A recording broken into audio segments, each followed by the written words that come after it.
आटोक्यात आणण्यामध्ये मदत होती. आणि फायर फायटर्स जसं आहेत ते इफेक्टिव्हली यूज करून ते फायर फायटिंग करू शकतात. That is called level 3.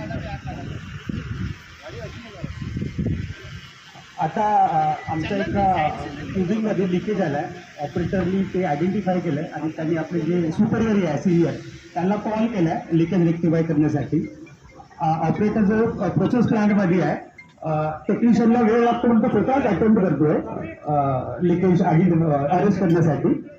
त्यांनी तो स्पॅनर घेतलाय. हा जो स्पॅनर आहे तो नॉन स्पार्किंग स्पॅनर आहे आणि गॅससाठी आपण स्पार्किंगवाला हे जो स्पॅनर यूज करतो. आणि तिथं आग लागली आहे आणि सडनली तो खाली पडलाय. गॅस लिकेजमुळे आग लागली आहे.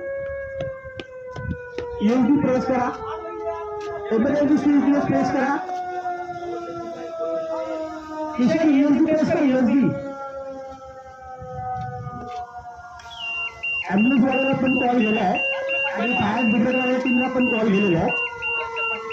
स्टेशनचे जे बाकी जे टेक्निशियन आहेत ते ऑपरेटरला रिस्क्यू करणार.